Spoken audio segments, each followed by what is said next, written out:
الحمد لله رب العالمين والصلاة والسلام على خاتم النبيين وعلى آله وصحبه أجمعين أما بعد فأعوذ بالله من الشيطان الرجيم بسم الله الرحمن الرحيم قال الله تعالى في سورة الأنعام وما الحياة الدنيا إلا لعب ولهو وللدار الآخرة خير للذين يتقون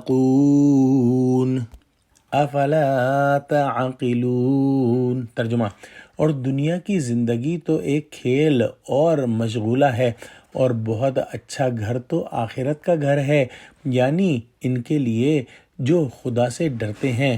کیا تم سمجھتے نہیں؟ اللہ سبحانہ و تعالی فرماتا ہے کہ دنیا والی زندگی بس لعب اور لہو ہے، یعنی باطل ہے، غرور ہے، نہ اس کو دوام ہے، نہ اس کے منافع اور لذتوں کو بقا ہے۔ ہر چیز فانی ہے، ہر چیز ختم ہونے والی ہے، ہر چیز دھوکہ ہے۔ اس کے ذریعے حقیقی حاجت پوری نہیں ہوتی۔ حقیقی حاجت آخرت کی حاجت ہے۔ دنیا میں جس طرح بچے آپس میں مل کر کھیلتے ہیں، کھانے کی دکان بھی کھولتے ہیں اور جھوٹ موٹ کو کھاتے بھی ہیں، پھر تھوڑی دیر میں ماں باپ سے کھانا مانگنے لگتے ہیں۔ اگر ان سے کہا جائے کہ تمہارا ہوٹل تو کھلا ہوا ہے، اس میں سے جا کے کیوں نہیں کھاتے، اس کا کیا ہوا؟ تو اس کا جواب یہی ہے کہ وہ تو محض ایک کھیل تھا، اس میں کوئی حقیقت نہیں تھی۔ پیٹ تو حقیقی کھانے سے بھرتا ہے، پیاس تو حقیقی پانی سے بجھتی ہے، اور چونکہ دنیا لہو و لعب ہے، اس لیے اس سے آخرت کی حاجتیں پوری نہ ہوں گی۔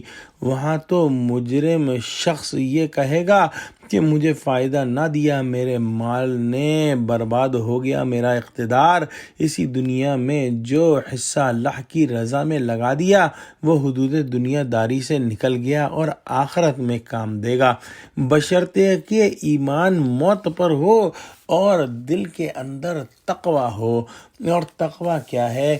تقوی یہ ہے کہ انسان دنیا میں ایسے رہے جیسے وہ ایک خطرناک جنگل میں سے گزر رہا ہے، اور اپنے آپ کو اور اپنے کپڑوں کو اس جنگل کی مضر چیزوں سے بچاتا ہوا جا رہا ہے۔ اور اس کی ڈرائیونگ فورس یہ ہونی چاہیے کہ یہ تقوی اللہ سبحانہ و تعالی کی محبت اور اس کی رضا حاصل کرنے کے لیے اس نے اختیار کیا ہے۔ بس اگر کسی نے زندگی اس طرح سے گزاری کہ اس کے دل میں تقوی تھا، اس کے دل میں اللہ سبحانہ و تعالیٰ کا ڈر تھا اور اللہ سبحانہ و تعالیٰ کی محبت تھی، تو پھر اس کے اعمال جو ہیں وہ آخرت میں کام آئیں گے، اور اس نے جو بھی انویسٹمنٹ دنیا میں کی ہے آخرت کے لیے وہ اس کو وہاں پر پالے گا۔ آخر میں اللہ سبحانہ و تعالیٰ فرماتا ہے کہ وَلَلدَّارُ الْآخِرَةُ خَيْرٌ لِلَّذِينَ يَتَّقُونَ، کہ جو آخرت ہے وہ بہتر ہے ان لوگوں کے لیے جو شرک و کفر سے بچتے ہیں، لہذا دار الآخرت ہی کے لیے کوشش کرنا لازم ہے۔ یہاں دنیا میں فنا ہے، ہر چیز کو فنا ہے، ہر چیز ختم ہوگی، اور وہاں پر بقا ہے، وہاں پر چیزیں باقی رہیں گی۔ یہاں ذرا سا مزہ ہے، وہاں اہل تقوی کے لیے مستقل دائمی لذت اور آرام ہے۔ پھر اللہ سبحانہ و تعالیٰ فرماتا ہے کہ افلا تعقلون، کہ کیا تم سمجھتے نہیں؟ کفر و شرک کو چھوڑ کر ایمان اور اعمال صالحہ کو کیوں اختیار نہیں کرتے؟ سمجھ سے کام لیں تو کفر و شرک کی قباحت واضح ہو جائے اور ایمان اور اعمال صالحہ کا اخروی نفع سمجھ میں آ جائے۔ دعا کرتے ہیں کہ اللہ سبحانہ و تعالی ہم کو قرآن کا فہم عطا فرما اور ہم کو ان میں سے بنا دے جو دنیا کے اندر آخرت کے لیے انویسٹ کرتے ہیں اور جن کے دل میں تقوی ہے۔ آمین۔ وآخر دعوانا الحمد للہ رب العالمین، والسلام علیکم ورحمۃ اللہ وبرکاتہ۔